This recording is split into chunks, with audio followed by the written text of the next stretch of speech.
Listo. Bueno, pues muy buenas noches a todos los que nos acompañan en nuestras sesiones de los lunes de Easy Sin Velo. Continuamos con el capítulo 6. De hecho, básicamente casi lo estamos iniciando.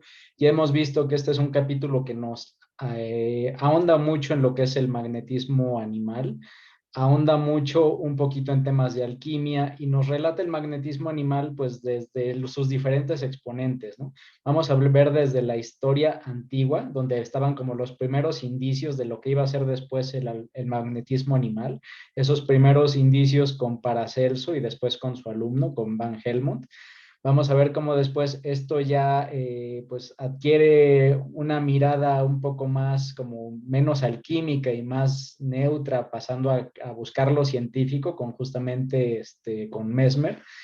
Y vamos a ver cómo después ya de Mesmer pues llega a otros magnetizadores famosos, justamente como fue el caso del varón de Pucieux y Dupotet, ¿no? Dupotet, que era una figura muy querida por Elena Blavatsky y que mezclaba la cábala con el magnetismo animal. Vamos a ver en estas lecturas también pues que nos hablan de muchísimas cosas, ¿no? Vamos a ver que nos habla de una comparación entre el espiritismo y el magnetismo animal, cosa curiosa, y como de ella dice que casi la mayoría de los fenómenos del espiritismo son fáciles de replicar y los puede hacer cualquier presdigitador, pero los del magnetismo animal pues sí son más complejos, ¿no? No cualquiera los puede falsificar. Nos habla también después, más adelante, vamos a ver que nos habla de un juicio muy extraño por ahí, de una señora Roger, creo que la menciona así, una señora que fue acusada de estafa y que al parecer fue acusada de estafa pues porque ella supuestamente pues mostraba como ciertos dones de clarividencia y pues a partir de eso pues algunos yo creo que la acusaron de que esto fue un fraude, eso llegó a los tribunales y terminaron llevando a un magnetizador que él ahí mismo la hipnotizó, vaya, la magnetizó y demostró frente a todos los del jurado cómo este tipo de fenómenos en verdad existían, ¿no? Y fue un caso sorprendente, vamos a ir viendo más adelante, porque esta persona resultó fue considerada como inocente. O sea, fueron tales los eventos que los que estaban ahí en el jurado vieron que consideraron que ellos pues sí creían que eso estaba pasando y consideraron que esto era real y que la señora pues no era ningún tipo de fraude, ¿no? Vamos a ver pues muchas enseñanzas, como habíamos comentado, de Paracelso, de la parte de la relación entre el hombre y los astros, la parte de la afinidad magnética que hay incluso entre las personas y los animales. Y bueno, eso es un poquito un breviario de todo lo que nos va a dar este capítulo 6. Entonces, bueno, pues vamos a iniciar la lectura. Si les parece, voy a compartir pantalla y si quieren, yo comienzo leyendo la primera sección y de ahí nos vamos dividiendo, si les parece bien. A ver, creo que ya se ve. Voy nada más a ampliar esto. A ver, view.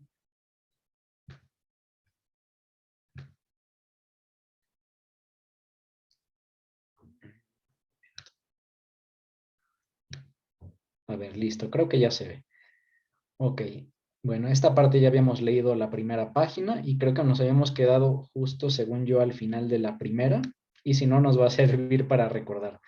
Entonces comienzo leyendo. Creo que ya se ve, ¿verdad? Bueno.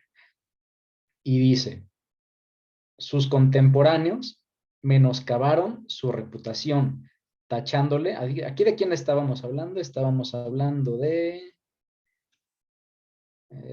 sí, porque si no, ¿de quién estamos hablando? Yo creo que nos vamos a regresar un Yo creo poco. que era de Paracelso.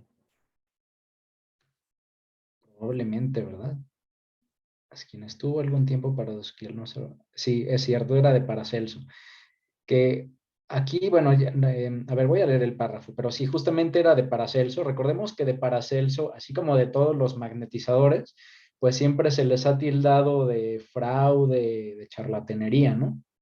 Y algo que nos comenta una de las personas que investigaron, digamos, como que la biografía y la vida a detalle de Paracelso, él nos dice que, o sea, que hubieron personas que lo acusaron y que justamente una de las personas que lo acusó fue un tal Oporino, que él decía pues que básicamente Paracelso era un charlatán, y lo que investiga Hermann dentro de la historia de Paracelso es que resulta que este Oporino que ahorita lo criticaba, él antes básicamente quería ser su alumno, o sea, él quería que Paracelso le revelara muchos de sus secretos y al parecer pues no logró su objetivo y como no logró su objetivo pues pareciera que como en revancha pues comenzó a hablar mal de Paracelso, ¿no? Indicando que pues estos eran trucos, que esto no era real.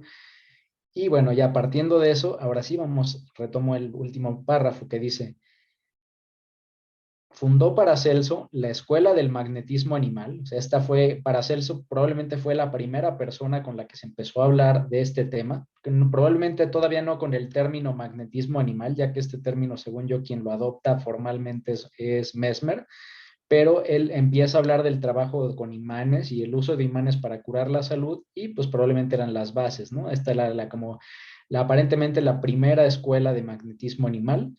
Y se dice aquí que él además, justamente aunado a esto, él descubrió las propiedades del imán y dice, sus contemporáneos menoscabaron su reputación tachándole de hechicero.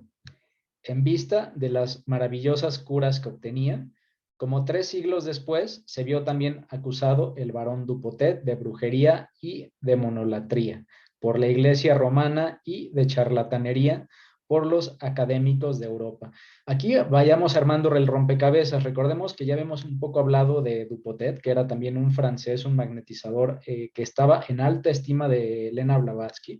De hecho, Dupotet era un miembro de honor de la Sociedad Teosófica y de lo que se caracteriza o por lo que más podemos recordar a Dupotet es que es una persona que con muy poco esfuerzo podía llevar a una persona a un estado de trance. Y no solo eso, Dupotet él había estudiado, habíamos platicado antes, ciertos temas de cábala y de ciertos sigilos, y también había estudiado ciertos grimorios, y había unos grimorios antiguos donde venían justo unos sigilos, unos símbolos que representaban diferentes cosas, ¿no? Recordemos que había un símbolo que representaba como una ruta por la cual caminar, que si ponían a un magnetizado frente a esas líneas, el magnetizado, aunque tuviera los ojos vendados, él seguía esas líneas hacia donde le llevaran. Tenía también otros sigilos, como el del precipicio, que también lo había obtenido de un grimorio. Y si a una persona magnetizada se le ponía enfrente este sigilo, por ejemplo, si el sigilo se pintaba con gis en el piso enfrente de él, la persona magnetizada caía inmediatamente, caía como de cuclillas, de que ya no podía seguir caminando, justo porque, aunque no entendía por qué, el inconsciente de la persona que estaba hipnotizada sentía que en verdad tenía un precipicio enfrente, aunque no lo pudiera ver. Ese era el poder que tenía estos sigilos, ¿no? Él fue probablemente la primera persona que combinó el uso del magnetismo animal con este tema digamos que usar sigilos y magnetizar objetos para con esos objetos pues lograr algo, ¿no? Y bueno, pues por lo mismo del tipo de elementos que Dupotet utilizaba, que ahí sí ya podía considerarse yo creo que magia, pues la iglesia lo veía y lo satanizaba, ¿no? Que es lo que aquí justamente nos menciona Elena Blavatsky. Y bueno, pues aquí vamos a ver que pues todos los magnetizadores pues siempre pasaron por este tipo de ataques.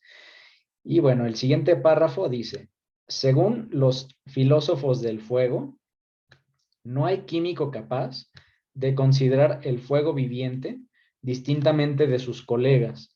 Y a este propósito, dice Flood, olvidaste lo que tus padres te enseñaron sobre ello, o mejor dicho, nunca lo supiste porque es demasiado elevado para ti.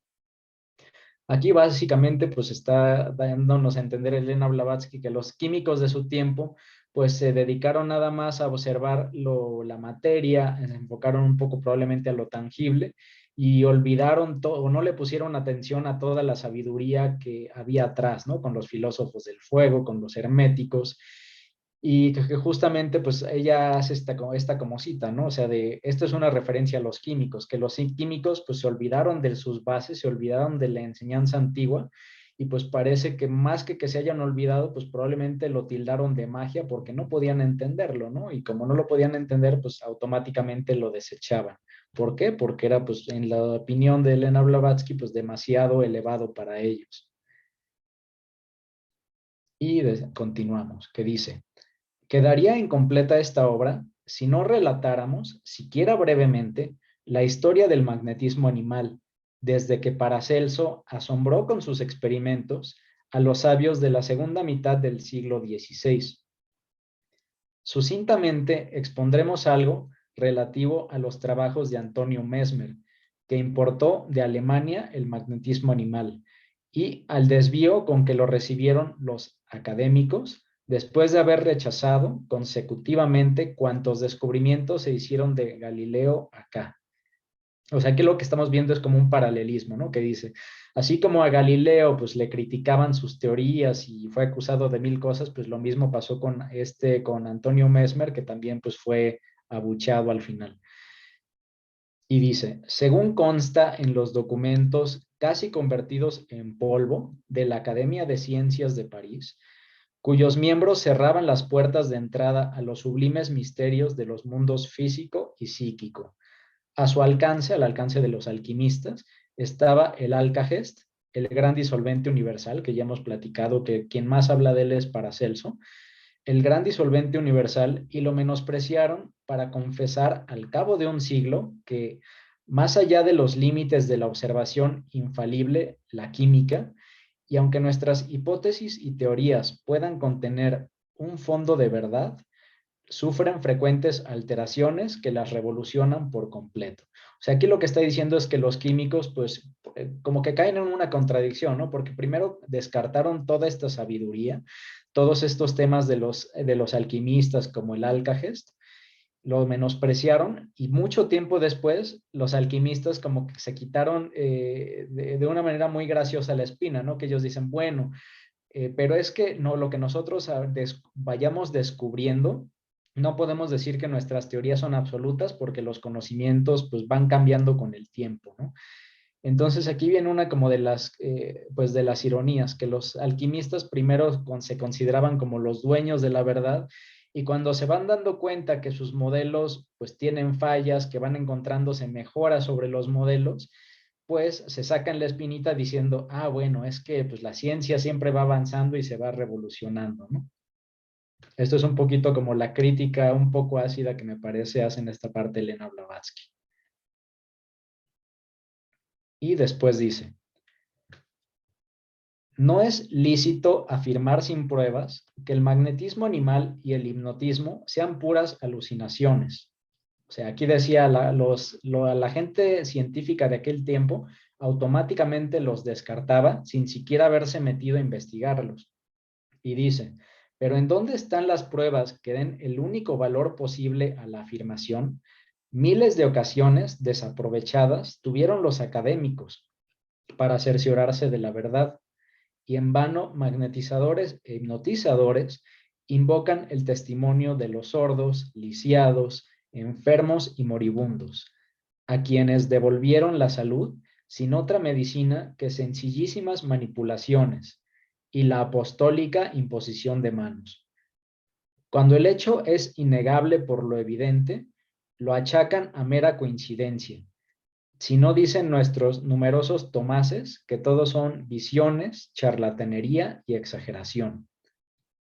El célebre saludador norteamericano Newton, el que habíamos platicado al principio de la sesión pasada, que curó a muchísimas personas en un barco, el célebre saludador norteamericano Newton ha efectuado más curas instantáneas que enfermos tendrán en toda su vida los famosos médicos neoyorquinos. Y el mismo éxito ha tenido en Francia el suavo Jacobo, otro sanador. ¿Será posible entonces tachar de alucinaciones o de confabulación de charlatanes y lunáticos los testimonios acopiados durante los últimos 40 años? Quien tal hiciera se confesaría mentecatos. Aquí básicamente Elena Blavatsky nos dice que fueron no pocas, o sea, no fueron cientos, fueron miles, fueron cientos de miles de personas que iban siendo curadas de diferentes tipos de males. Muchos que probablemente al final por miedo, por temor a burla, pues no se animaron para hablar ante los medios, pero muchos otros sí lo hicieron, ¿no? Y al final sí que hubieron testimonios escritos que si esos testimonios los hubieran tomado en serio la comunidad científica de aquel tiempo, pues probablemente esto que es el magnetismo animal, pues habría avanzado mucho más, ¿no? Eso es un poquito de lo que nos habla aquí. Básicamente del tremendo número de curas que había. Ahora, antes de pasar a la siguiente página, pues yo creo que ya pasamos ahorita a la parte de reflexión. Ahora sí, quien nos quiera compartir algo de lo que entendió, de lo que percibió sobre lo que acabamos de leer, pues si gustan, hacemos una pausa y después continuamos. Ahora sí, manos levantadas quien guste y adelante.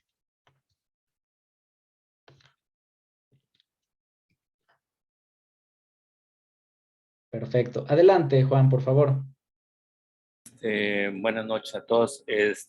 Realmente, pues aquí lo que está como acopiando pruebas de la realidad sobre el funcionar de Paracelso y de las cosas que podía hacer.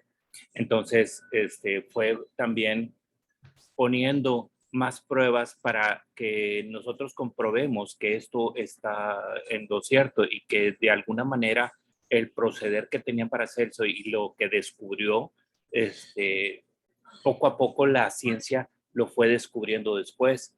Aunque no hemos llegado a los niveles de alquimia o de magia, o bueno, ¿cómo decirlo? Si todavía la ciencia no llega a descubrir esas cosas en lo que descubrió Paracelso. Pero en sí, gran parte de esto lo vamos, no quiero cantiflear, pero lo principal es que se ha ido descubriendo poco a poco lo que él dijo y todavía nos falta más por descubrir. Es cuando. Totalmente. Pues muchísimas gracias, Juan. Yo creo que justamente ese es el mensaje que nos transmite aquí la maestra, con un poquito de la acidez que le caracteriza, ¿no? Pero justamente yo creo que eso ha sido. Y a ver, no sé por qué no veo. A ver, voy a dejar de compartir un momento porque ya no veo el control de los que tienen mano levantada. A ver, listo. Ahora sí. A ver, hay una mano levantada de Patti Chávez. Adelante, Patti, por favor. Hola, buenas noches, Manuel. Solamente una pregunta. ¿El magnetismo animal es lo mismo que el hipnotismo? No, Pati, digo, todavía no llegamos como que a explicar el detalle de eso, pero son diferentes.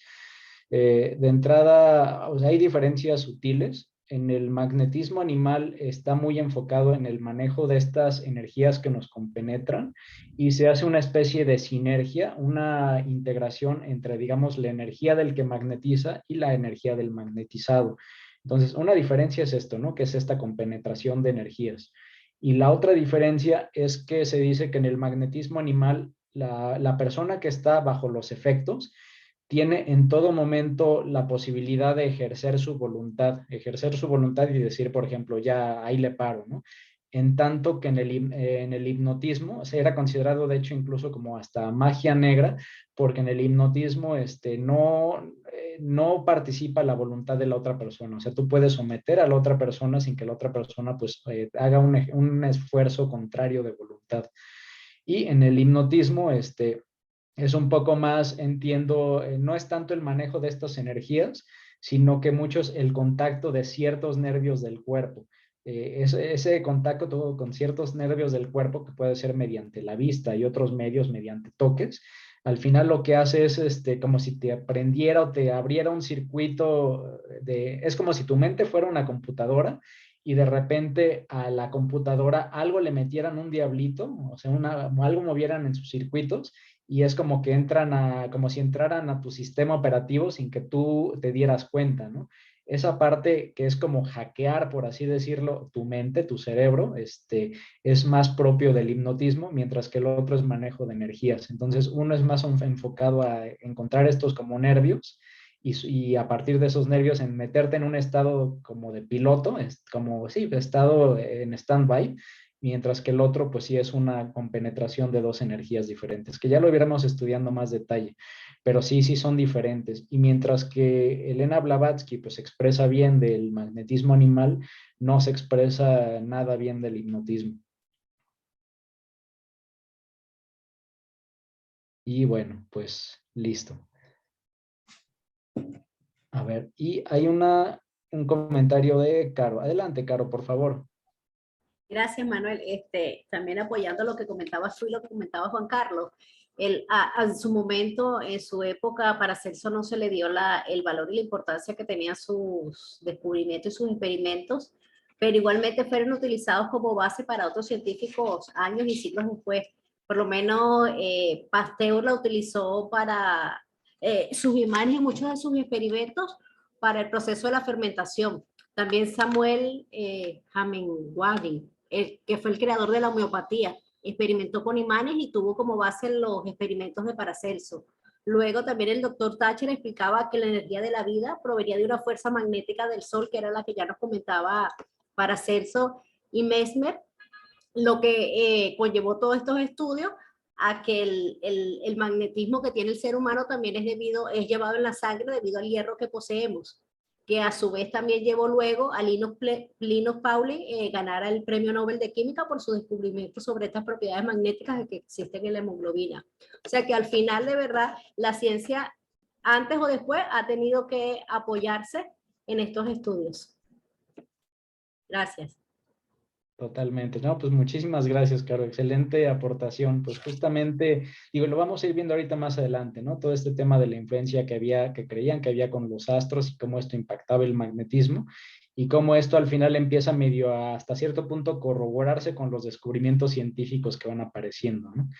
Y bueno, pues un punto nada más como para no dejar el tema de la pregunta de Patty. Ahorita me acordé de algún ejemplo más. En el magnetismo animal es diferente al hipnotismo también porque el hipnotismo, los métodos son bien diferentes. O sea, por ejemplo, en el hipnotismo, tú puedes hackear a tu sistema mental, digamos, poniendo, por ejemplo, un péndulo. Y si tú, algo que se vio que le descubrieron los hipnotistas es que forzando la vista, a que la vista esté haciendo ciertos movimientos, por ejemplo, que la vista esté moviéndose de izquierda a derecha, o que estén por mucho tiempo los ojos así levantados, como una persona se vería poseída, el hacer esos movimientos por un tiempo prolongado con los ojos, como que te generaba un hack en tu sistema. Y cuando eso ocurría, pues ya quedabas en un estado donde otra persona pues podía pues, dominarte, ¿no?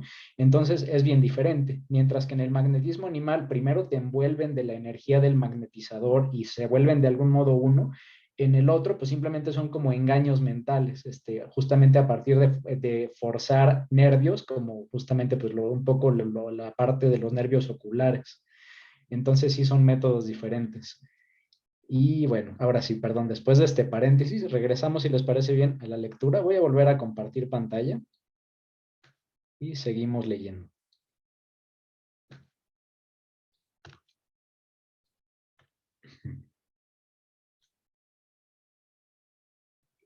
Y a ver, entonces empezamos aquí. ¿Hay alguien que guste comenzar a leer la siguiente página?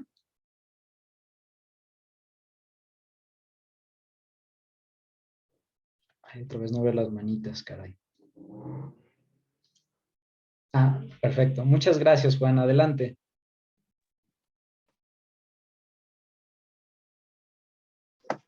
Yo leo. Perfecto, Connie, gracias. Perdón, es que como ya no veo las manos, no sé por qué, pero Sí, mil gracias. perdón, se me hace que no puse la mano.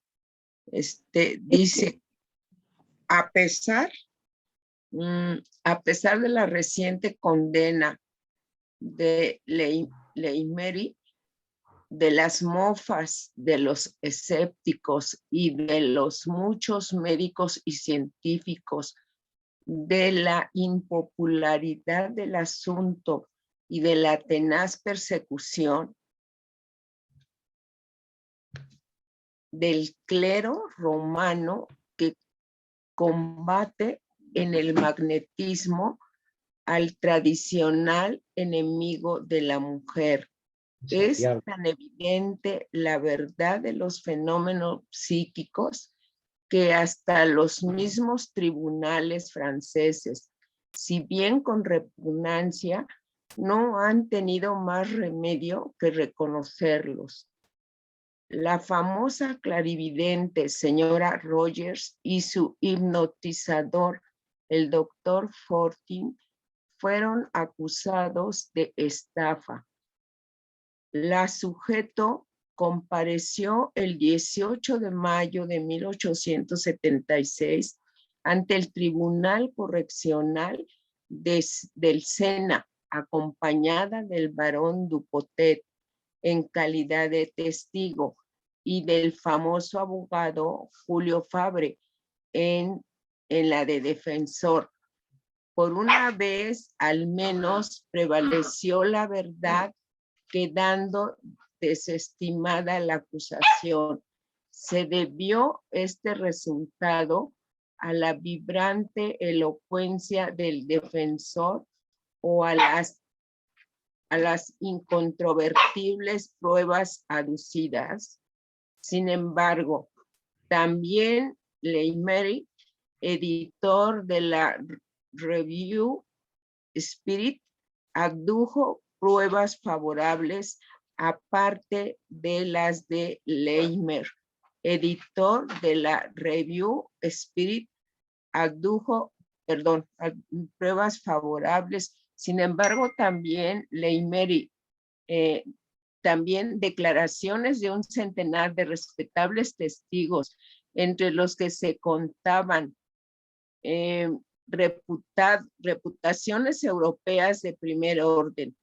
Esta incongruencia no tiene otra explicación, sino que los magistrados no se atrevieron a discutir los fenómenos hipnóticos. En las fotografías espiritistas, golpes, escrituras, levitaciones, voces y materializaciones, cabe simulación y difícilmente se hallará un fenómeno espiritista que no pueda remediar un hábil predigistador con sus artificios. Pero las maravillas del hipnotismo y los fenómenos psíquicos de índole subjetiva desafían las imposturas de los médiums farsantes, las burlas de los escépticos y de los rigorismos de la ciencia. No es posible fingir la catalepsia. Los espiritistas que anhelan ver sus ideas científicamente reconocidas se dedican al fenómeno hipnótico. Si colocamos en el tablado de la sala egipcia a un sujeto hipnotizado, el hipnotizador podrá transportarle el libre espíritu a cuantos parajes indique el público y poner a prueba su clarividencia y clariaudiencia. En las partes del cuerpo afectadas por los pases del hipnotizador, se le podrán clavar alfileres, alfileres y agujas, aunque sea en sitios tan delicados como los párpados, cauterizar sus carnes y herirle con armas de filo sin que se le cause el menor daño, ni sienta el más leve dolor. Bien, dicen Ragazzoni, Dupotet, Teste, Pirrat, Puisegur y Dolgonac, que no es posible dañar a un sujeto hipnotizado. Después de esto,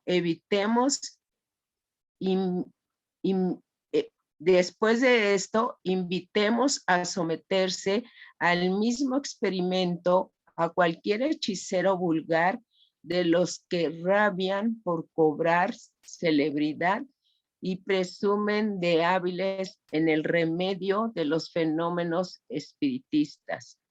De seguro que rehusarán poner su cuerpo en semejantes pruebas. Muchas gracias, Connie. Perfecto, bueno, pues esta parte ya fue un poco más larga. Si les parece, pues comenzamos a estudiar pues, qué fue lo que entendieron de esta parte. Veo que había una mano levantada de Pati Chávez. Adelante, Pati, ¿qué nos quieres aportar? Una pregunta. Me habían comentado una persona que se dedica a esto de hipnosis, que es muy difícil exponer a las personas. ¿Qué tan peligroso es el hecho de hipnotizar a una persona? Ok, Pati, mira, ¿qué te parece? Como estamos ahorita, digamos, siguiendo el hilo de la lectura, si quieres esas dudas que ahorita tienes, anótalas y al final de la sesión, si nos queda un espacio, las revisamos, ¿no? Para no estar como que brincando de temas y ahorita pues hay que enfocarnos en esto. No sé si nos quieras comentar algo de lo que hayas ahorita leído. Pues que a la persona que hipnotiza, pues a pesar de que se le pueda poner alfileres o cosas cortantes, no lo vas a poder dañar, ¿no? Porque al final de cuentas está en trance. Justo. Excelente, Pati. Pues sí, justamente es un poquito de lo que nos dice, ¿no? De la diferencia entre el espiritismo, que es mucho más susceptible a ser falsificado, y el magnetismo animal, donde se dan estos efectos que pues es, yo diría, imposible de falsificar, ¿no? O, bueno, muy doloroso de falsificar. Muchísimas gracias, Pati. Y bueno, pues ten a la mano tus preguntas y con gusto al final las platicamos. Y bueno, hay una mano levantada de Connie. No sé si Connie si era de lectura o es ahorita para de tu entendimiento de esta página.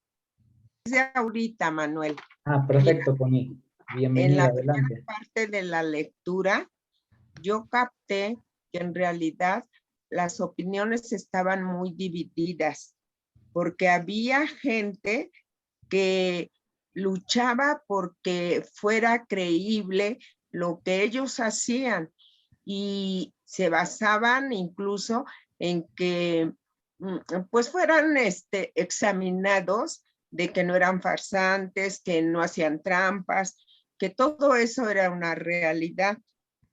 Y había quienes pues los desprestigiaban diciendo que era farsa, que eso era mentira, era estafa, etcétera. Entonces ahí veo que la gente como que sí creía, pero yo lo veo así, que muchos, desde el punto de vista religioso del momento de la Iglesia Católica Romana, por eso ya no le habrán seguido más que decir que se daña el huevo áurico, etcétera. Para mí que fue más bien eso, para algunos, obviamente no para todos, porque hubo gente que siguió con lo mismo, con su postura, defendiéndola. Ahora, sí sabemos que esto sí se da y que prácticamente el hipnotizado queda sin voluntad, queda a merced del hipnotizador. Y qué tan honorable va a ser el hipnotizador que no pueda, por ejemplo, ordenarle al hipnotizado algún acto de vandálico, pues de cometer delictivo. Entonces, es por eso que hay que tener mucho cuidado. Primero en eso y luego que sí sabemos que como se quita la voluntad, o sea, casi se saca la parte, una parte de la mente, pero interviene el sistema nervioso, obviamente. Y entonces, ¿qué pasa? Hay daño tanto pues nervioso como cerebral. Entonces, es por eso que esto la señora Blavatsky no estuvo de acuerdo con el espiritismo. ¿Por qué? Porque pues en realidad es materialismo. Nadie ejercía este tipo de situaciones para que la gente fuera mejor, sino algunos desde su punto de vista, ¿verdad? Que porque curaban, pero la gran mayoría cobraba, no era por altruismo, sino era por dinero y por fama, ¿sí? Yo lo veo así. Gracias. Perfecto, Connie, pues muchísimas gracias. Pues sí, justamente por eso también era tan criticado el espiritismo, ¿no? Se prestaba pues a demasiados temas de lucro y fraudes. Y bueno, a ver qué otras manos levantadas tenemos. A ver. Sí, no sé por qué ya no las veo. A ver, un momento, perdónenme. Yo tengo una pregunta, Manuel. Adelante, Salomón. Bueno, lo que no puedo entender, ya dijo un poquito Connie lo que más o menos iba yo a preguntar, pero no puedo entender cómo es que a un hipnotizado se le pueden encajar alfileres o agujas y además profundas.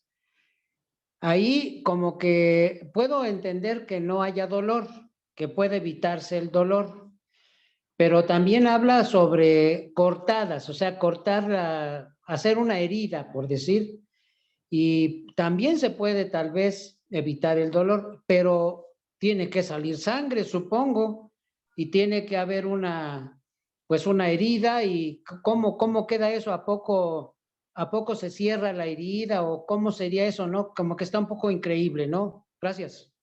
Claro, Salomón. No, pues sí, es un poco, suena a mí también increíble. Realmente a mí no me ha tocado percibir un acto de magnetización donde dañen a una persona para ver si en efecto sufrió quemaduras o si le salió sangre.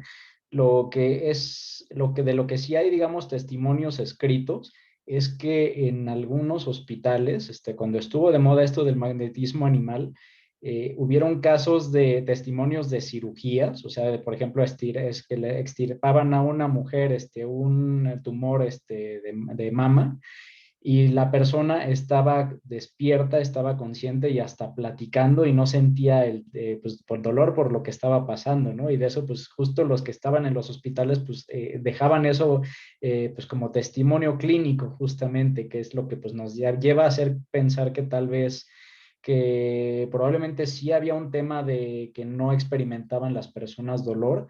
Me cuesta a mí un poco más creer el que no hubiera lesiones, pero bueno, pues ahí habrá que investigar un poco más. Y bueno, el por qué esto ocurría, pues se dice que justamente cuando se da el tema del magnetismo animal y la persona entra en trance, pues se dice que hay en ese momento como una separación de la conciencia y digamos que nuestra conciencia de siempre queda como inactiva o se va a otro lado y entra en juego probablemente lo que es nuestra conciencia superior y en ese momento pues los órganos de los sentidos están todos apagados. Una persona que está en magnetismo animal no puede ver mediante sus ojos, no puede escuchar mediante sus oídos, escuchan de otra forma, que ya la platicaremos después, y lo mismo pasa con los nervios, como los nervios también, o sea, el sentido del tacto o lo que nos ayuda a sentir placer o dolor también está dormido, está inactivado, pues es por eso por lo que no sienten nada, ¿no? Pero bueno, sí es un tema pues bastante controversial. Gracias. Disculpa, Manuel, disculpa, Manuel, tiene en pantalla, no sé si es o tu correo, tu WhatsApp o algo así. Ah, sí, todavía no, es que me moví porque fíjense que está bien raro. Ahorita para poder ver las manitas del Zoom me tengo que mover de la lectura. Entonces ahorita sí me switché y veo que ahorita regresamos a la parte de la lectura, Tere. Y hay una manita, perdón, Tere, Caro, y justo, hay una manita levantada de Tere. Por favor, Tere, adelante. Y a ver, ya regresé aquí a la lectura. Gracias, Manuel. Sí, la verdad es que este tema es bien interesante porque yo veo que a todos nos da como la curiosidad, ¿no?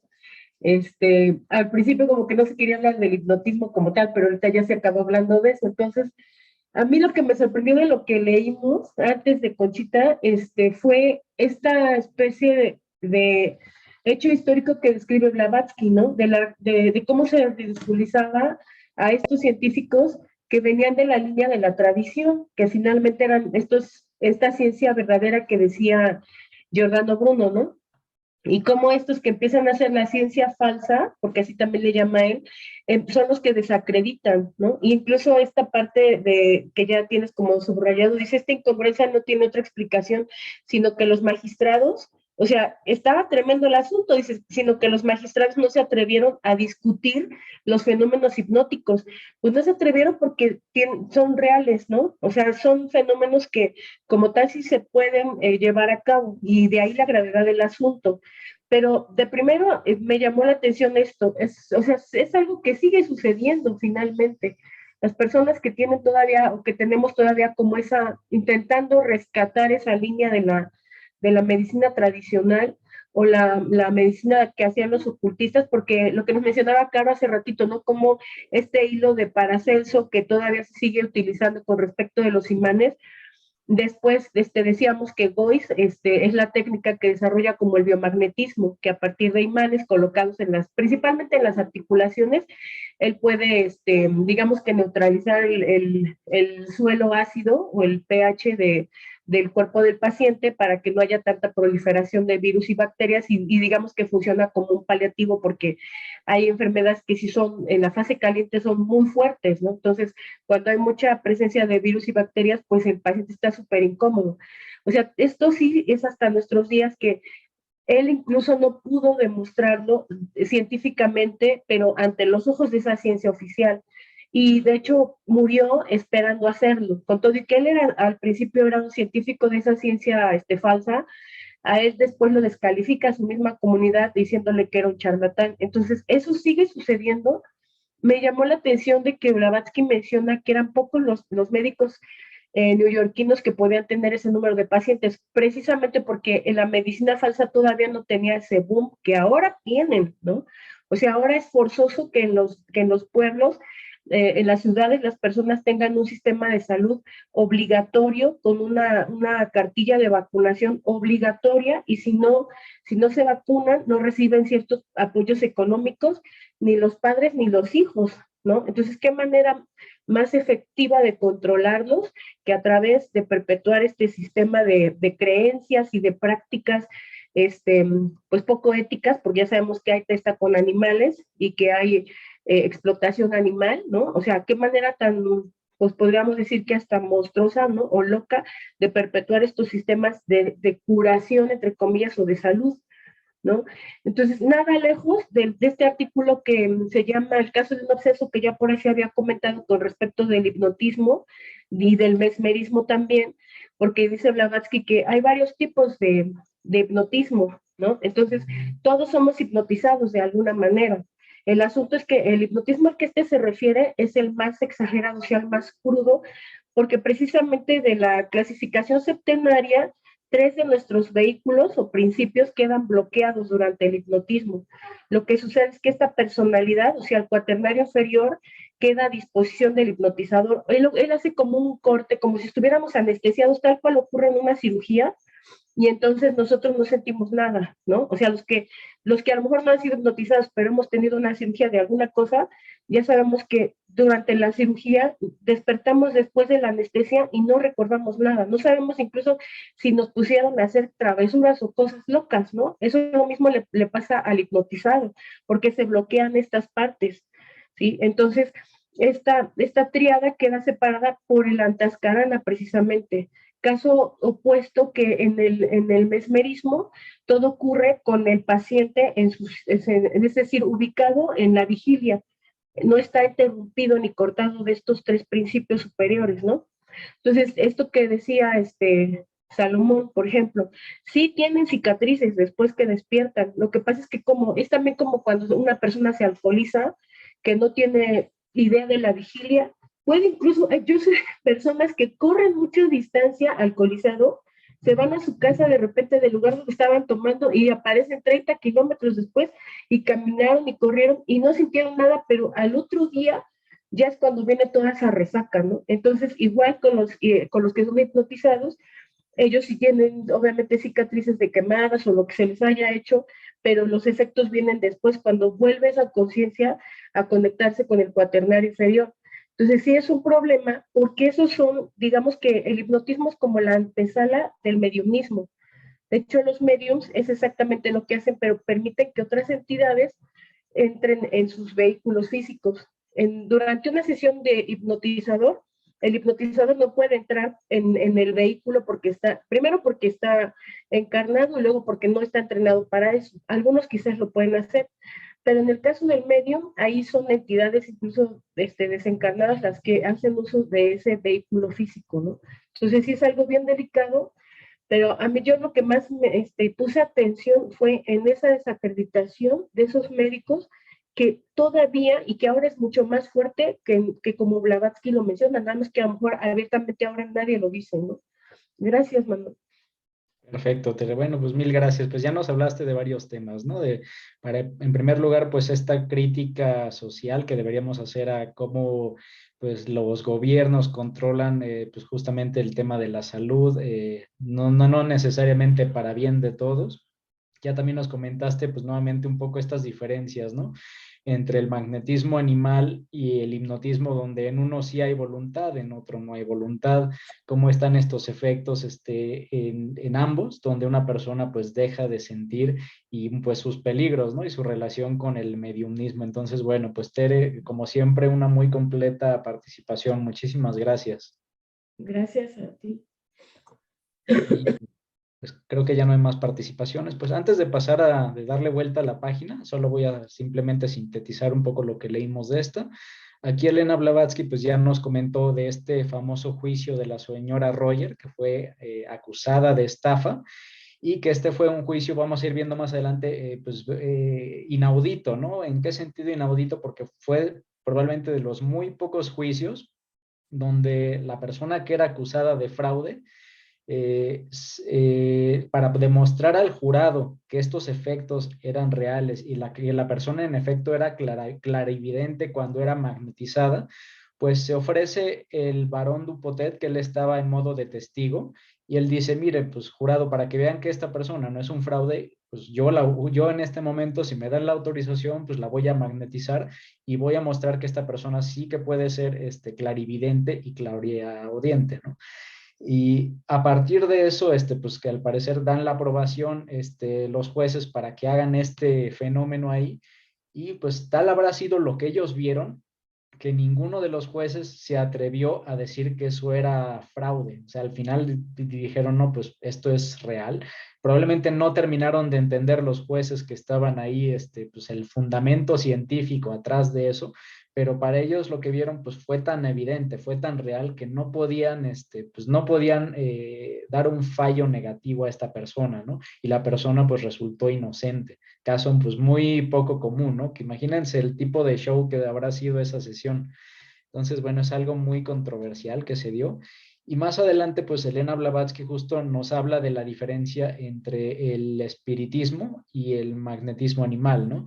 Por una parte nos habla de un espiritismo con sus ciertos efectos, con características como el tomar fotografías, ya ven, de fotografías de supuestamente fantasmas, fotografías de manos psíquicas que se formaban, que muchas de esas habían mostrado que eran fácilmente falsificables. De igual modo, en el espiritismo, pues era muy común escuchar golpes en las paredes o abajo de la mesa, cosa que también era fácil hasta cierto punto de imitar, mediante ventriloquismo y otras prácticas. De temas como la escritura automática, el tema de que se escuchaban de repente en el espiritismo voces pues, de otros lugares que no se sabía de dónde era, las materializaciones, que al parecer de repente se generaba como una materia ectoplásmica o a veces humeante, con ciertas formas. Todos esos eran fenómenos del espiritismo y la mayoría de esos, pues siempre había alguien que había encontrado cómo fingirlos, cómo reproducirlos, cómo engañar a partir de esto, ¿no? Y lo que dice en contraparte Elena Blavatsky es, a diferencia del espiritismo que tiene todo esto que mencionamos, pues el magnetismo animal tiene otros efectos que son bien diferentes y que muy difícilmente alguien más los podría imitar. Cosas como la clarividencia, la clariaudiencia. A una persona en estado de trance le podían preguntar qué había en el cuarto de al lado o qué había dentro de la cartera del señor que está en el piso de abajo, o hasta a veces personas que estaban a 1 kilómetro o 2 kilómetros de distancia, y las personas que estaban en trance podían decirlo. Entonces, estos ya eran fenómenos pues bien difíciles de imitar, ¿no? Y lo más difícil de imitar es el tema del dolor. Díganme, bueno, ¿qué persona, qué estafador en sus 5 sentidos se dejaría quemar, se dejaría picar, sacar sangre para mostrar que está en un estado de trance, ¿no? Por eso decía Elena Blavatsky que ella, pues, para que ella sí veía una diferencia. O sea, ella veía una diferencia tajante entre el magnetismo animal y el espiritismo, porque el magnetismo animal sí que era bien, bien difícil de imitar, o sea, no era tan fácil, pues, que un estafador lucrara con esto, ¿no? Y bueno, más adelante algo que ya no se mencionó, pero en el pie de página justamente nos mencionan algunos otros casos de magnetismo animal, donde a una persona le clavaban, a una mujer creo que le clavaban un alfiler entre el cuero cabelludo y la carne. Imagínense el impacto de eso, o sea, que te claven un alfiler en la cabeza, este, y también, y no sentía nada, ¿no? Y del mismo modo a la persona le tomaban un dedo y ese dedo lo acercaban a la flama de una bujía. Imagínense el calor y que la dejaban ahí por segundos y la persona pues ni se inmutaba, ¿no? Ya quisiera ver un prestidigitador que hiciera ese tipo de cosas. Y uno de los casos también pues que comentábamos hace rato, más extremos, era el de la señora Plantain, a quien en una operación, pues básicamente se le extirpa un cáncer de mama, de la mama derecha, y pues en ese tiempo recuerden que no había como que anestesia como hoy la conocemos, ¿no? Entonces lo que hicieron fue ponerle en trance con magnetismo animal y la persona pues estaba conversando sin dolor, con total naturalidad, mientras le estaban haciendo esa cirugía y que eso duró, pues no fue poco tiempo, fueron 12 minutos de estar en ese estado. Entonces, bueno, pues sí son temas pues difíciles de atribuir a los engaños o a la estafa, ¿no? Y bueno, ahora sí, con solo era como para dejar un poco, enfatizar en lo que leímos de esta página y vamos a pasar ahora sí a la siguiente. Juan, si tú nos pudieras apoyar con la lectura de la siguiente, te lo agradecería mucho, que es a partir de donde dice cuentan Claro que que sí. Mil gracias, Juan. Cuentan que el alegato de Julio Fabre mantuvo en suspenso durante hora y media a los magistrados y al público, pero sin regatearle méritos. Por haberle oído en otras ocasiones, reconocemos, valga señalar que el último párrafo en su defensa cerraba una afirmación prematura y al propio tiempo errónea. Dijo así: estamos en presencia de fenómenos que la ciencia admite, aunque sin explicarlos. El vulgo podrá reírse de ellos, pero son la preocupación de físicos ilustres. La justicia no debe ignorar por más tiempo lo que la ciencia reconoce. El vulgo no se hubiera reído del hipnotismo si la gratuita afirmación del defensor se basara en numerosas investigaciones científicas de imparciales investigadores, en vez de limitarse a una exigua minoría verdaderamente anhelosa de interrogar a la naturaleza. El vulgo es dócil y sumiso como un niño que va fácilmente donde su haya y le lleva.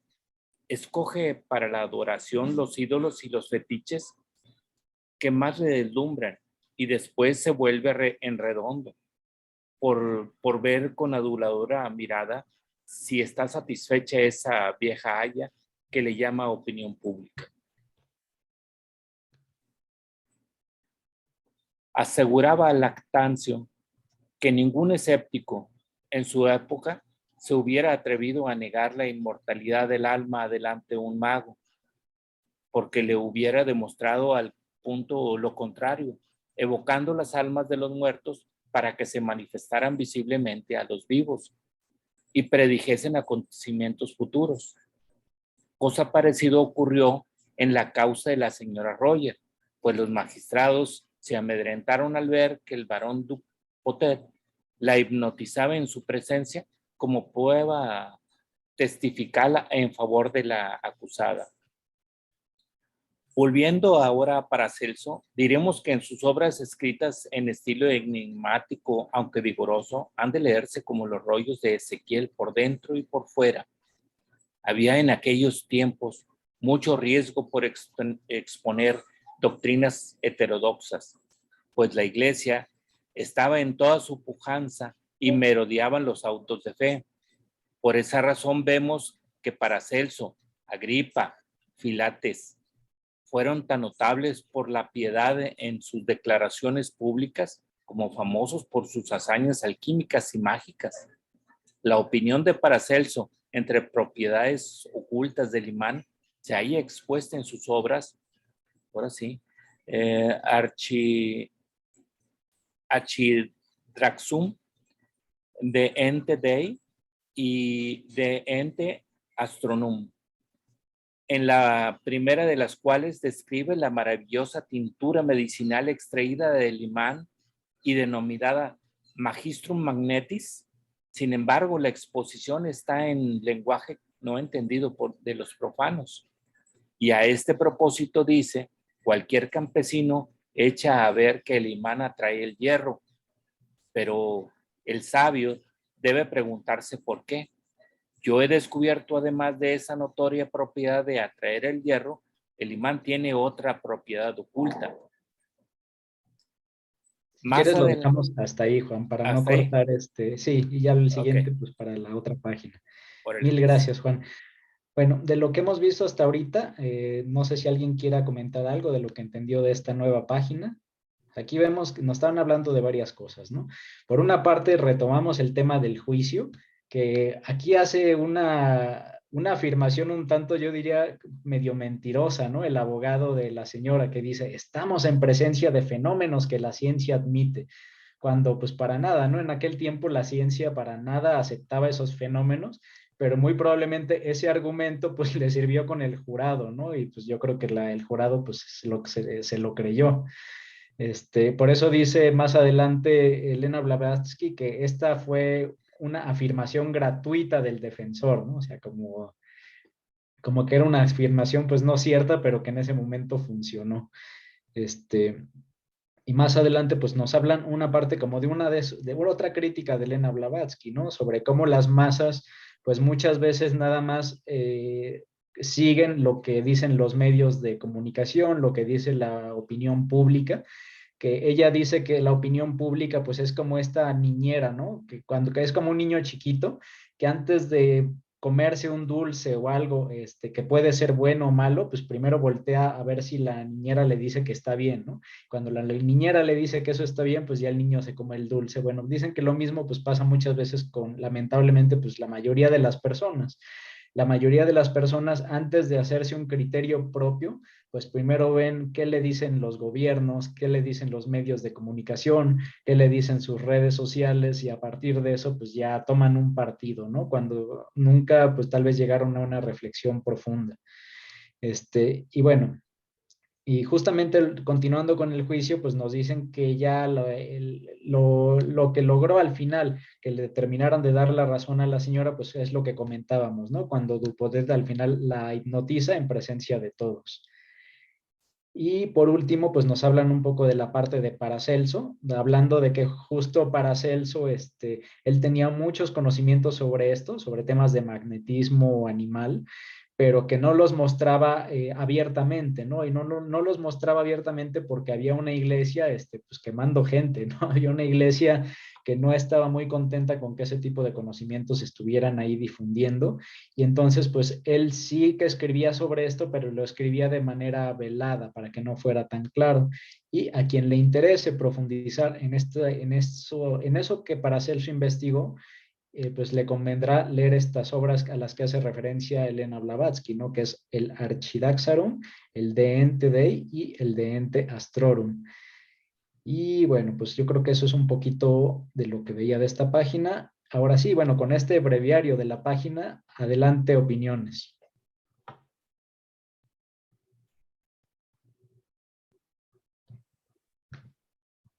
A ver, veo una mano levantada de Salomón. Adelante, Salomón.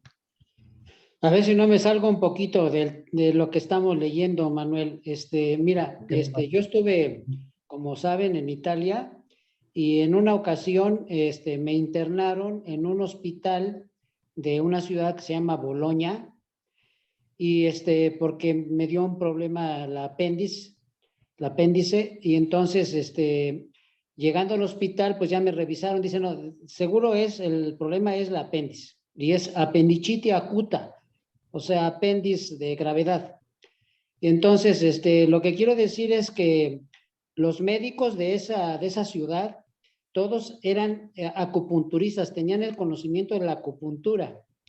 Y lo único que hicieron para en lugar de anestesiarme normal, bueno, con lo que conocemos, simplemente me colocaron una aguja en la muñeca. Y eso fue todo lo que me hicieron, y con eso me quedé. Me dice, cuente hasta 10. Conté como 6 o 7 y me quedé dormido. No desperté hasta que pues ya terminó la operación, y pues cuando ya estuve yo en la cama ya operado, yo digo, ¿a qué horas me van a operar? Y dice, no, ya está, ya quedó todo. Lo que quiero decir es, ¿cómo es posible que de eso, yo estoy hablando de 1973, y hoy en día, por lo menos en México, nos siguen anestesiando a veces en la columna vertebral o a veces local, de una manera así como muy al animal, ¿no? Entonces, yo no me explico cómo es que no, o en México por lo menos, no se ha avanzado nada en ese aspecto, y nos siguen tratando pues prácticamente como a los animales, ¿no? Nomás quería comentar eso, a veces no me salí mucho del tema. No, pues bueno, la verdad es que sí tenía esto, pues toca el tema, Salomón, muchísimas gracias. Y pues sí, bueno, pues lamentablemente no es una situación específica de México, sino que pues la anestesia, pues yo creo que es algo muy común en todo el mundo que se sigue dando así, ¿no? Este tipo de anestesia donde pues básicamente te tienen que inyectar ahí en la columna para dormirte toda la espalda, toda la columna vertebral. Y como dices, cuando había métodos pues tal vez mucho menos invasivos, ¿no? Y que lamentablemente pues al parecer, no sé si se han dejado de utilizar porque son más complicados, porque no son tan mecanizados, que no se pueden repetir con tanta eficiencia y que tal vez son más caros. Es algo curioso, pero sí, en efecto, pues definitivamente ahí se ve como mucho de esto se ha ido perdiendo, ¿no? Mil gracias, Salomón.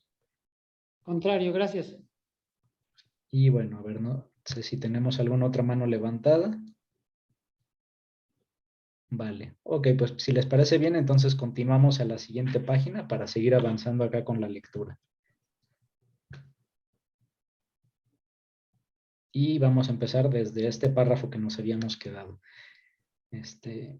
Bueno, nada más otro paréntesis de esta parte que dice, aseguraba Lactancio que ningún escéptico de su época se hubiera atrevido a negar la inmortalidad del alma delante de un mago, porque éste le hubiera demostrado al punto lo contrario, evocando las almas de los muertos, para que se manifestasen visiblemente los vivos y predijesen acontecimientos futuros. Cosa parecida ocurrió en el juicio, dice Elena Blavatsky. O sea, ¿qué nos quiere decir Elena Blavatsky con este párrafo? O sea, en la antigüedad, pues para hacerles darse cuenta de que estaban mal, pues casi les tenían que poner el fantasma en la cara, ¿no? Para que dijeran, ay, no, pues sí es cierto. Esa misma crítica es lo que dice Elena Blavatsky del juicio, ¿no? O sea, los jueces, pues como que todavía no torcían, no daban el brazo a torcer, y no fue hasta que llegó el barón Dupotet y les hizo el acto enfrente de todos que dijeron, bueno, aquí sí hay algo, ¿no? Esto, pues es algo, nos muestra un poco como la ironía, ¿no? De que a veces, pues para que una persona crea en algo, lo necesita tener así enfrente, ¿no? Enfrente de la cara, lo tiene que estar viendo. Curiosamente, no sé si les habrá tocado ver, hace poco hubo una película pues, como de humor negro, que fuera esta de No mires arriba, que al final hablaba de que un meteoro se iba a estrellar y que había un grupo de científicos difundiendo que esto iba a pasar y alertando a la gente, y pues los gobiernos, los medios de comunicación, todo el mundo se reía y criticaba esto, y la gente pues no creía que esto iba a pasar, ¿no? Y no fue sino hasta que ya tenían el meteoro, que todo el mundo lo estaba viendo en el cielo y que no había forma de esconderlo, que la gente pues dijo, pues sí hay algo, ¿no? Eso es un poquito como la crítica que hace Elena Blavatsky, ¿no? De que a veces nos tienen que poner el fenómeno enfrente de la cara para que podamos dar nuestro brazo a torcer y creer en él. Y bueno, ahora sí, con esto dicho, vamos a la siguiente página, iniciando con este párrafo. ¿Quién me quiere ayudar para la lectura del siguiente? Yo, Manuel. Perfecto, pues Andrés, mil gracias. Adelante. Sí. Gracias. Más adelante demuestra Paracelso que en el hombre late una fuerza siderea emanada de los astros, que constituye su forma astral. Esta fuerza siderea, que pudiéramos llamar espíritu de la materia cometaria, permanece directamente relacionada con los astros de que procede, y así quedan los hombres en mutua atracción magnética. Considera también Paracelso que el cuerpo humano tiene la misma composición química que la Tierra y los demás astros, y dice así: el cuerpo procede de los elementos y el alma de los astros. De los elementos saca el hombre en comida y bebida lo necesario para sustentar su carne y sangre. Pero de las estrellas le viene el sustento de la mente y pensamientos de su alma. Vemos corroboradas hoy estas afirmaciones de Paracelso, por cuanto el espectroscopio demuestra la identidad química entre el cuerpo humano y el sistema planetario. Y los físicos enseñan desde la cátedra la magnética atracción del Sol y de los planetas. Entre los elementos constitutivos del cuerpo humano se han descubierto ya en el Sol el hidrógeno, sodio, calcio, magnesio y hierro. Y en los centenares de estrellas observadas se ha encontrado el hidrógeno, excepto en 2. Por lo tanto, si el espectroscopio ha confirmado al menos una de las afirmaciones de Paracelso, es de esperar que con el tiempo queden corroboradas las demás, no obstante el menosprecio en que le han tenido astrónomos y químicos por sus teorías sobre la idéntica composición química del hombre y los astros, y por sus ideas acerca de las afinidades y atracciones entre unos y otros.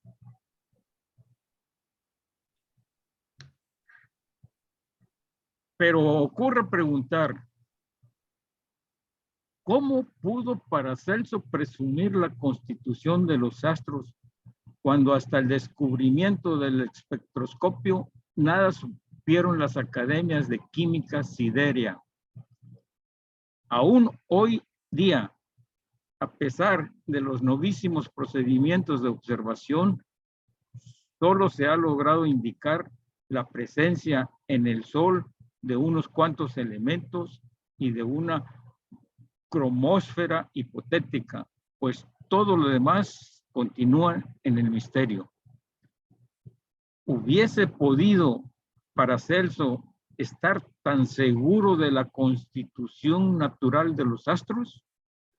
Si no dispusiera de medios como la filosofía hermética y la alquimia, no solo desconocidos, sino menospreciados por la ciencia. Además, conviene tener en cuenta que Paracelso descubrió el hidrógeno y conocía perfectamente su naturaleza y propiedades, mucho tiempo antes de que los científicos ortodoxos sospecharan su existencia, que había estudiado astrología y astronomía como todos los filósofos del fuego, y no se equivocaba al asegurar la directa afinidad del hombre con los astros.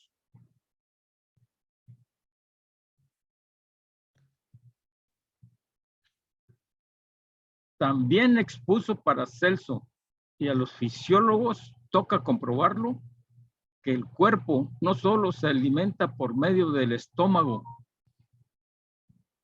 sino también, aunque imperceptiblemente, de la natural fuerza magnética de que cada individuo extrae su nutrición específica.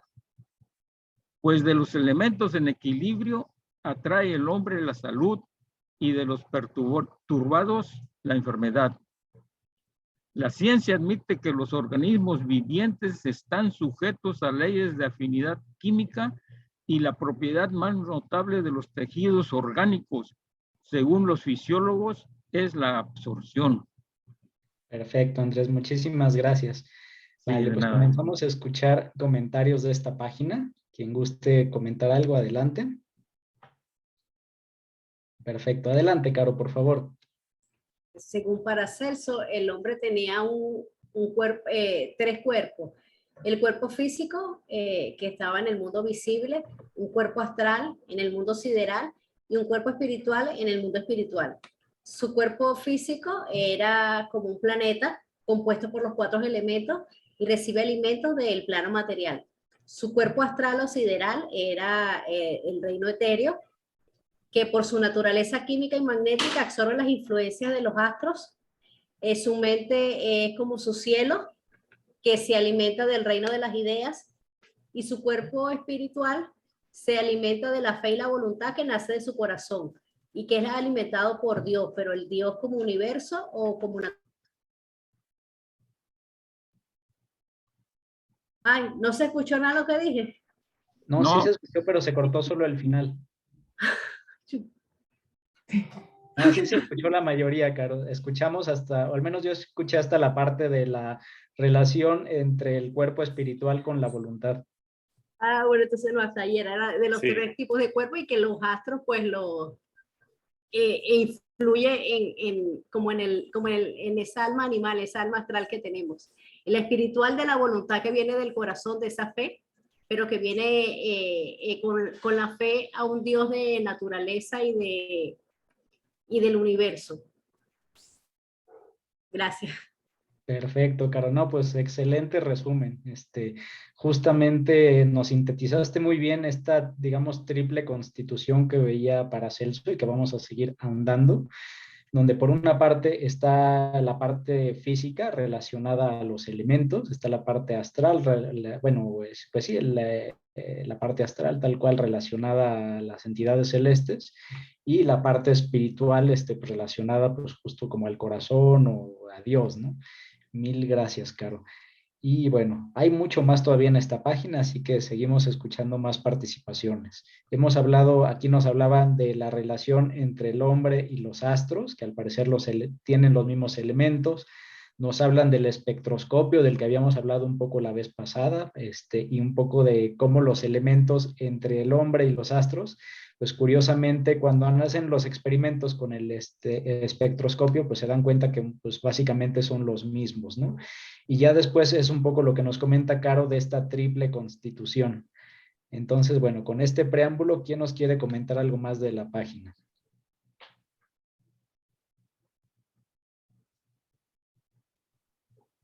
Vale. Ok, bueno, pues vamos a pasar, antes de llegar a la siguiente página, pues simplemente como para reafirmar un poco nuestro entendimiento de esta, pues básicamente esta es como la clásica frase de somos polvo de estrellas, ¿no? Que es lo que dice justamente Paracelso, de que nosotros tenemos la misma naturaleza de los astros y si nosotros tenemos 3 cuerpos, bueno, pues si tenemos un cuerpo físico, ese cuerpo físico está asociado a los elementos y cuando nos muramos, pues esos elementos pues van a regresar a la tierra, ¿no? A la parte física. Tenemos nuestro otro cuerpo etéreo, nuestro cuerpo astral que ya comentaba Caro, que cuando ese cuerpo, cuando morimos, pues ese cuerpo astral ese no se va a la Tierra, ese se va a los diferentes astros. Y ahí lo que nos dicen es que así como una persona come elementos de las cosas de la tierra, come minerales, come plantas, etcétera, para alimentarse mediante la boca, pues también comemos de los astros. Comemos de los astros, pero de una manera diferente, ¿no? Que nos dice más adelante abajo, más adelante Elena Blavatsky nos dice que comemos de los astros mediante la absorción. Esta parte es importante considerarla, ¿no? O sea, ¿cuántas veces no hemos escuchado esto de, pues me voy a dar un baño de luna o voy a ir a tomar sol, etcétera? Bueno, pues parece que incluso, o sea, que ese tipo de actividades nos afectan, nos ayudan sí tanto a nivel físico, pero también nos ayudan en nuestros planos, digamos, en el plano emocional, en el plano mental. De ahí que pues este tipo de actividades pues son importantes, ¿no? Esa parte de absorber la energía de los astros pues es algo, es un tipo de alimentación que pues no se da a conocer, ¿no? En los medios de salud pues es algo de lo que nunca te van a platicar y que sin embargo pues sí que ayuda, ¿no? Ya vieron en estos periodos de COVID pues que cuántas personas no les ayudó muchísimo simplemente salirse a la calle a caminar, irse al jardín, etcétera, ¿no? Ese tipo de cosas de estar como un poco en contacto, pues te ayuda a otros niveles que probablemente a nivel físico todavía no lo puedes entender, ¿no? Pero que al final repercute muchas veces en los procesos fisiológicos. ¿Y qué más nos dicen en esta lectura? Cuando nosotros tenemos una relación, digamos, equilibrada y comemos equilibradamente de esos astros, pues digamos que es cuando tenemos salud, pero cuando nuestra relación está en desequilibrio con esos astros que nos rigen, pues es cuando viene la enfermedad y a veces la muerte. Y también nos dice algo bien interesante Elena Blavatsky, ¿no? Que no es la misma nutrición para todos. Cada persona tiene su propia configuración astral. Cada persona tiene una nutrición específica de los astros, ¿no? Que aquí un poco como que nos lo enfatiza. Entonces vale la pena tratar un interesante ejercicio dentro del estudio esotérico sería preguntarse, bueno, pues ¿cuál es mi configuración astral y qué puedo hacer para alimentarme lo mejor posible de esa configuración astral que tengo, ¿no? Entonces, bueno, esta parte me parece bastante interesante, vale la pena darle una segunda o tercera leída, pero bueno, creo que esos serán un poco de los mensajes. Y bueno, pues ahora sí, pues vamos a pasar. ¿Qué hora es? Bueno, ya son las 9:24. Si les parece bien, vamos entonces ya a finalizar la parte de la lectura. Y ahora sí, quien guste, pues vamos a la parte de comentarios finales y preguntas. Creo que por ahí habían unos comentarios, también una pregunta pendiente de Patti, y también pues para quien pueda tener algún otro comentario, pues lo incluimos. Listo, pues ahora sí, manos levantadas. Patti, tú nos querías comentar la pregunta de los peligros, ¿no? Sí, que qué tan peligroso es exponerse a una hipnosis, porque al final de cuentas, como estás en un trance, el hipnotista puede, en cierta manera, abusar de ti, ¿no? En el aspecto de cosas que no están dentro de tu voluntad y de tu conciencia. Claro, pues ya lo comentaste, Patti, pues tal cual tú misma diste la pregunta y la respuesta, ¿no? Pues el primer peligro es que la persona puede, pues, abusar de tu buena voluntad. Como dice Connie, tampoco incluso es tan fácil, o sea, cuando nuestro mismo cuerpo, cuando nos ponen en una situación de alto peligro, pues el mismo cuerpo reacciona, ¿no? Pero esa reacción de nuestro cuerpo, pues, aunque, ¿cómo decirte? Si nos dicen, por ejemplo, mata a alguien, pues tal vez no necesariamente al estar hipnotizados lo vamos a hacer, pero eso va a generar una resistencia tan fuerte en nuestro cerebro que nuestro cerebro puede resultar con daños y daños que luego los vamos a manifestar pues de otras formas, ¿no? Entonces aquí vemos varios peligros. O sea, primer peligro, pues que te pueden hacer algo contra tu voluntad. Segundo peligro, pues daño neurológico. Y si quisieras hablar de un tercer peligro, es que se dice que cuando te hacen una de estas operaciones, ya sea magnética o hipnótica, lo más común es que te dejan una puerta abierta donde meses o años después alguien más puede aprovechar esa puerta que alguien más abrió. Por eso es bien importante, pues también ver, yo diría, o no hacerlo, y si lo vas a hacer, pues ve bien con quién lo haces, porque tiene que ser una persona que te vuelva de algún modo a cerrar esa puerta, y eso, pues, eso es algo que usualmente no se estudia y no te lo enseña, ¿no? Recordemos que esto es, la otra vez lo platicaba, ¿no? Es como cuando te dan un aparato electrónico y tú lo quieres abrir, pero ves que tiene un sello, ¿no? Como un sello de garantía, que si violas ese sello, si lo quitas para meterle mano, pues automáticamente pierdes la garantía del producto. Bueno, lo mismo pasa con nosotros cuando nos hacen este tipo de prácticas. En el momento en el que nos hacen la práctica por una vez, aunque sea una sola vez, si la hicieron bien, o mejor dicho, si le hicieron profundamente, nos pueden quitar ese sello y ya sin ese sello, pues podemos estar sujetos a todo tipo de ataque hipnótico o mediúmnico, ¿no? No solo pensemos en que una persona de a pie nos quiere hipnotizar, pueden ser también entidades astrales que dicen, ay, pues ya quedó aquí abierta la puertita y por aquí le llegamos, ¿no? Entonces, por eso es importante. Yo creo que sí son muchos los peligros y por eso es algo que no hay que tomarlo a la ligera. De hecho, yo he empezado a investigar o estudiar algunos libros de magnetismo animal y casualmente la mayoría tienen siempre un capítulo dedicado a peligros. Así que, bueno, me imagino que por algo siempre lo ponen, ¿no? Yo creo que sí es un tema importante. Una pregunta, Manuel, ¿te puedes quedar en el momento de un trance? Haz de cuenta que no regreses.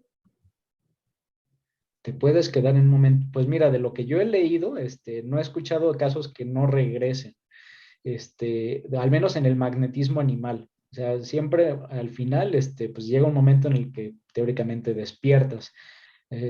Ahora, pues yo creo que no hay una regla de que siempre es así. Bueno, es que esto ya es un caso personal. Yo cuando estuve en mis primeros días de joven, que estaba en la preparatoria, yo tuve un maestro que, vaya, o sea, conocía mucho de todos estos temas. Lamentablemente no lo supe aprovechar tanto como debí. Y dentro de las tantas cosas que sabía de gente que atendía, él le tocó atender a una señora que estuvo pues, por semanas, creo que incluso meses en coma. Y él hizo terapias, él es una, digamos, terapia como de una meditación para conectar con esta persona que no respondía y logró traerla de vuelta, logró hacerla despertar después de que durante mucho tiempo estaba inconsciente. Y lo que mi maestro se encontró, que él relata de esta meditación que tuvo, es que la conciencia de esta señora había sido de algún modo como alejada de su cuerpo, perdida de su cuerpo, porque ella había empezado a tener pues pactos con un lama negro, había tenido interacciones con un lama negro para conseguir ciertas cosas y al parecer este lama negro pues algo hizo que la señora pues le generó una separación y pues la persona, el alma de la persona ya no podía regresar al cuerpo, ¿no? Y hasta que fue que se hizo este tipo de prácticas, pues al poco tiempo ya afortunadamente la señora pues salió sorpresivamente del coma y pues ya regresó a la normalidad. Entonces, bueno, ahí se muestra, si esto es cierto, porque al final es solo un testimonio, si este testimonio es cierto, pues nos mostraría que también existe ese peligro, ¿no? De que alguien pueda hacer que te mantengas pues por un buen tiempo ahí suspendido.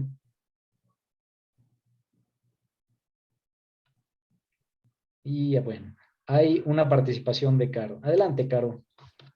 Manuel, como estás hablando de eso del magnetismo animal, quería preguntarte si es cierto, creo que leí en algún sitio, no recuerdo dónde, que HPV decía que con el magnetismo animal podías controlar las emociones y alterar las condiciones de los cuerpos físicos y astrales solamente. Bueno, y los elementos, pero no podías controlar como tal el espíritu o la parte mental. Entonces, ¿hasta qué punto es eso cierto o no? O si fue que no lo leí mal o lo entendí mal. Claro. Pues mira, mi entendimiento es que la afectación es a dos niveles, o sea, a nivel físico, a nivel salud, llámese el cuerpo vital, y a nivel también el cuerpo astral, o sea, la parte de las emociones. De hecho, es bien común que cuando a una persona le hacen un tratamiento magnético, la persona después, ya cuando regresa del trance, usualmente le preguntan cómo te sientes y dice, no sabes qué, me siento feliz, me siento fenomenal, me siento equilibrada, me siento en plenitud. Eso denotaría que probablemente algo dentro del magnetismo animal pues sí afecta en el cuerpo astral de la persona, ¿no? Y le genera justamente estos sentimientos de equilibrio, de satisfacción, de integración con el todo. Sí es muy común que las personas que pasan por estas experiencias como que se vuelven un poco más espirituales. Gracias, Manuel. ¿No? ¿De qué, Caro? Y bueno, pues creo que ya no hay más manos levantadas. Perfecto. Vale, pues ¿qué creen? Estamos llegando al final de nuestra sesión de hoy. Perfecto.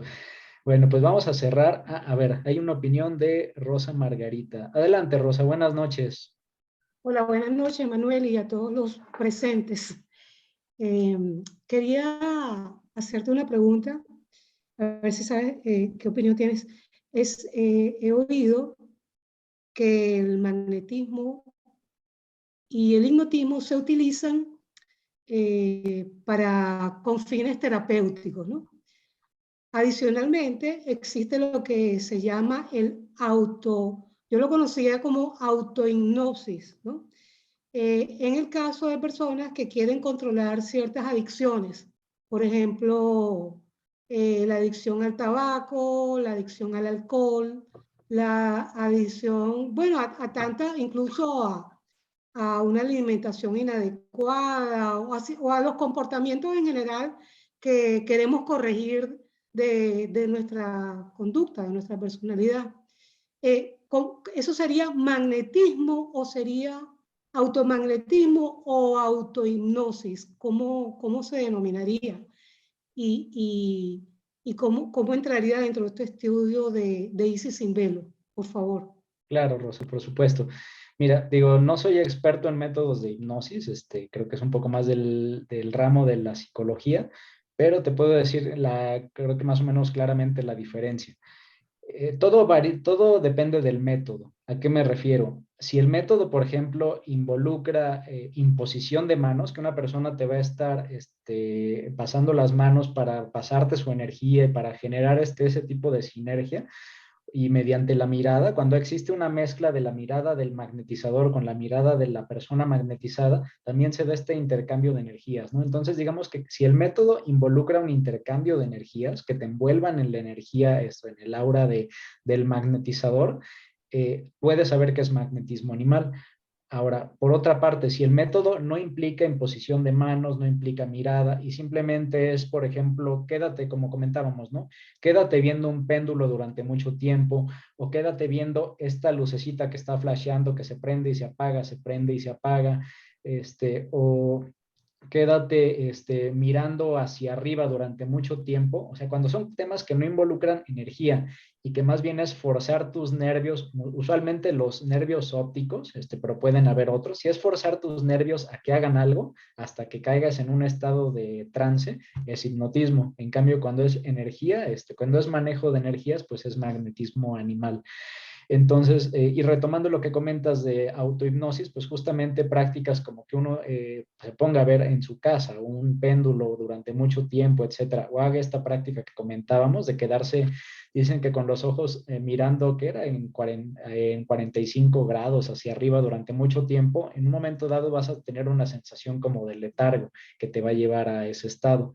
Entonces, sí es un poquito esa la diferencia. No sé si más o menos quedó claro. Sí, quería agregar algo, Manuel. No sé si, bueno, la mayoría de las personas actualmente conocen lo que es el Reiki, ¿verdad?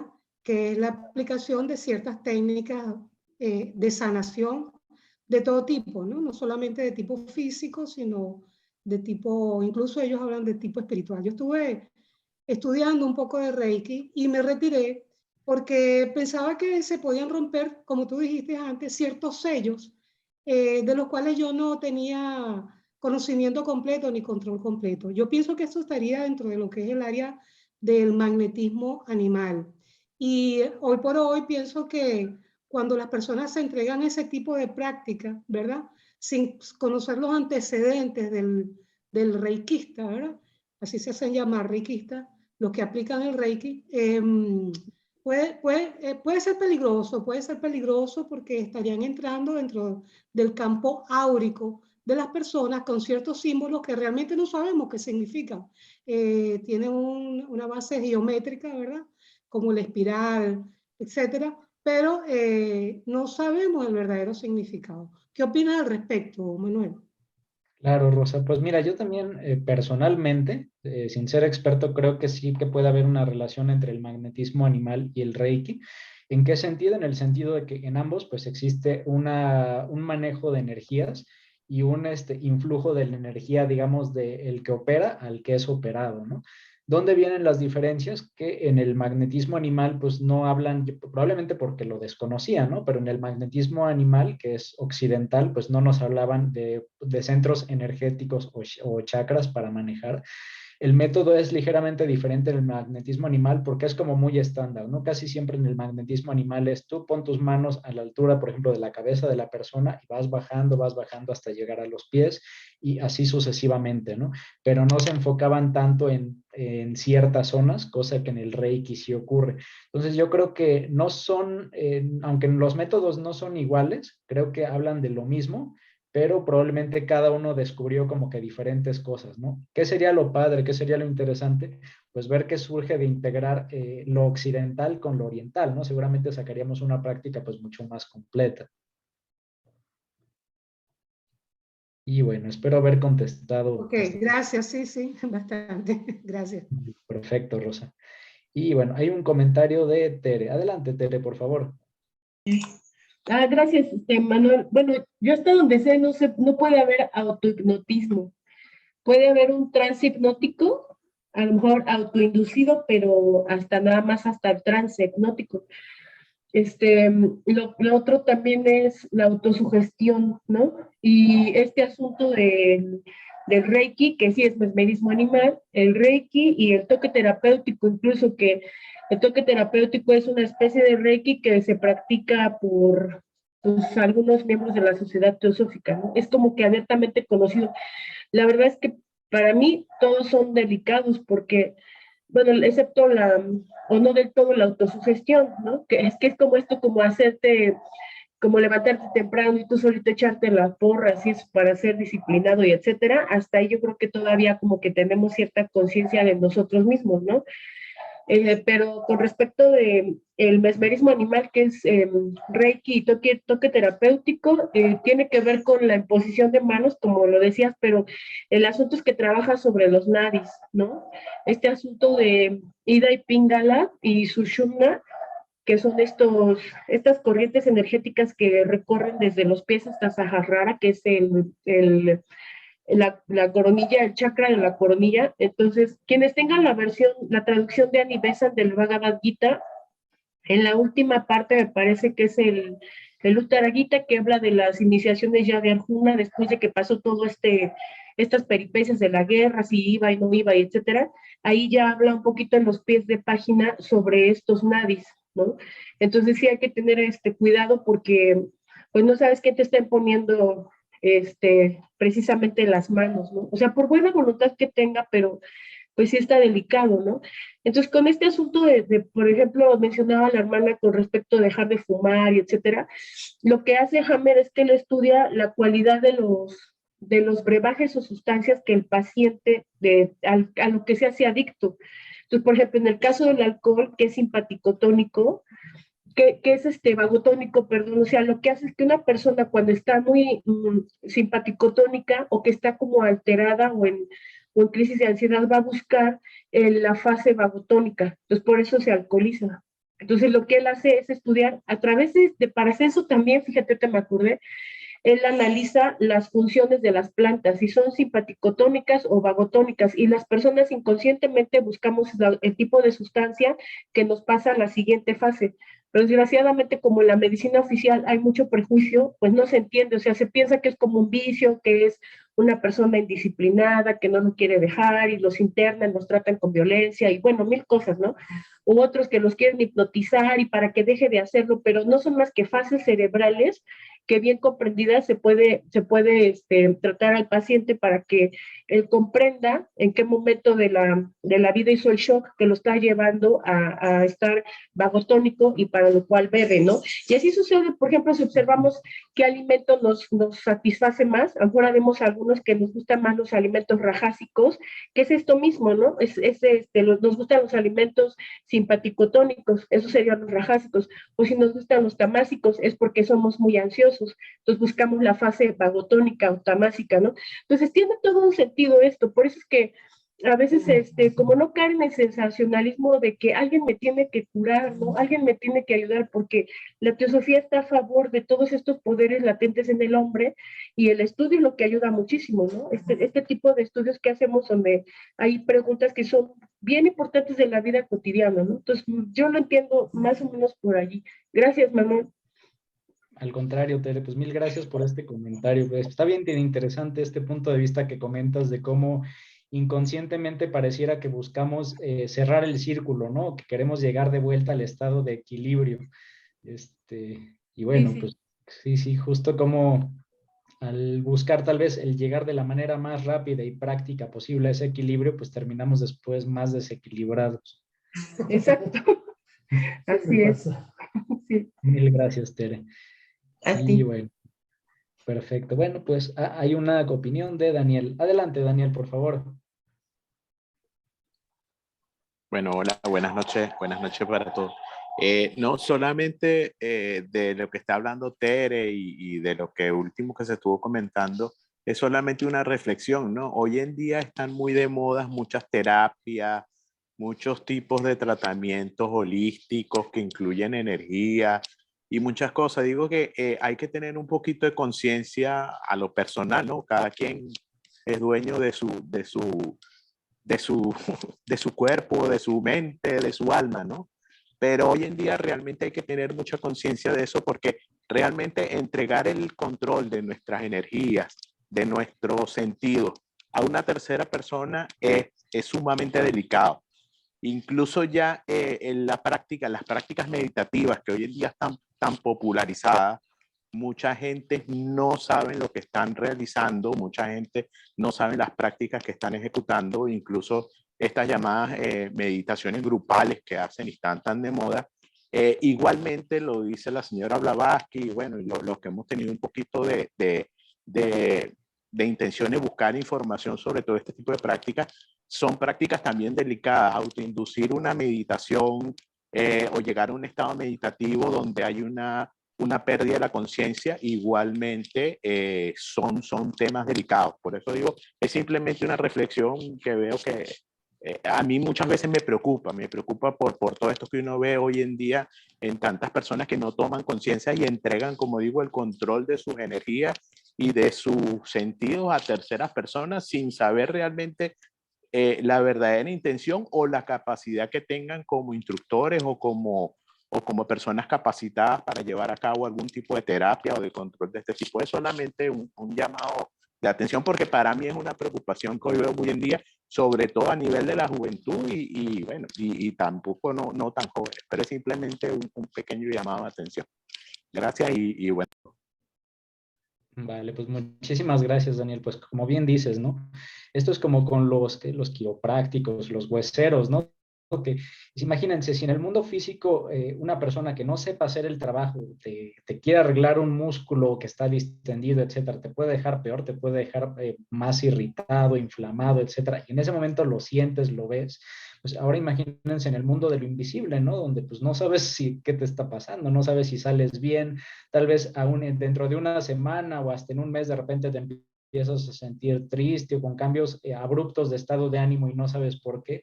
Y ese es el gran tema, ¿no? De, pues, dentro del mundo de las emociones, el mundo de la mente, pues, ¿cómo vas a poder tener una trazabilidad de si estás mal porque alguien te hizo mal uno de estos trabajos, ¿no? Entonces se vuelve de mucho más riesgo, justo porque no vemos de manera inmediata los efectos.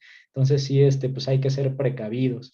Ese es también el otro tema por el que a mucha gente no preparada, pues se le hace fácil hacer estas prácticas, ¿no? Porque dicen, bueno, pues como no se ve nada, pues tal vez tampoco estoy haciendo nada y pues yo gano un dinero, la otra persona se va feliz y ya está, ¿no? Pero ¿y qué si sí hiciste algo, no? Entonces, ese es uno de los grandes temas. Pero bueno, pues muchísimas gracias, Daniel, pues justamente. Y bueno, pues vamos a terminar ya, ahora sí, con nuestra sesión de hoy. Pues muchas gracias a todos por habernos acompañado. Para quien no esté todavía en el grupo de WhatsApp y quiere estar enterado de las próximas pláticas, materiales de estudio, ya saben que nos pueden compartir sus datos de contacto, que en este caso lo que les pedimos su apoyo es con su nombre, su teléfono para incluirlos al WhatsApp y su país para también poderlos incluir correctamente. Y bueno, pues con esto dicho, pues vamos a terminar la sesión. Les recuerdo que el próximo jueves pues va a haber una sesión magistral de nuestra hermana Rosie Hampshire, que justo nos va a hablar un poquito como de las facultades del alma. Bastante interesante el tema y están cordialmente invitados.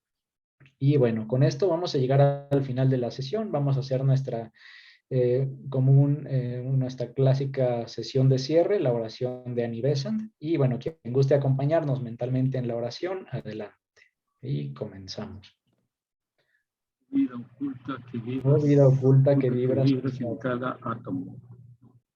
oh luz Luz oculta oculta que brillas en cada criatura. brillas en cada criatura.